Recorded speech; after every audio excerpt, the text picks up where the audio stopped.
Do you think companies are ready for the future? Maria, director of Star Company, is worried because almost all of their competitors are investing in 3D printing to improve their production process. Technological innovation and the adoption of new technologies by companies are already now disrupting industries, impacting the competitiveness and survival of traditional companies.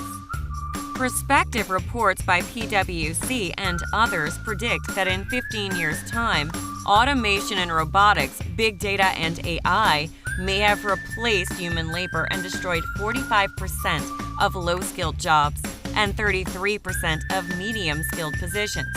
We can say that technological innovation is reshaping the role of human labor. The problem is even bigger.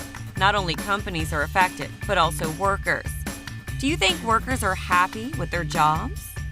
Peter, a plant engineer at Star Company, is not motivated by his role at the organization. He is also worried because he is not well prepared to work with 3D printing technology.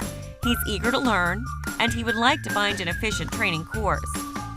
The McKinsey Global Institute cautions that 375 million workers will need to switch occupational categories by 2030.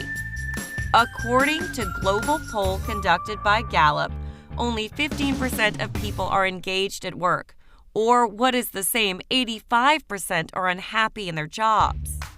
Not only disruptive technologies, but also other forces are transforming the nature of work, and companies need to take all of them into account. The employees' expectations are changing, as workers are seeking more support and guidance to prepare themselves for future employment. Being also interested in meaningful and flexible jobs that allow a better work-life balance and work with a purpose. We are determined to try and solve these two problems that we have identified. In one side, we want to facilitate competitiveness and survival of companies in this new disruptive world. But also, we want to improve workers' motivation and empowerment. How are we going to do it?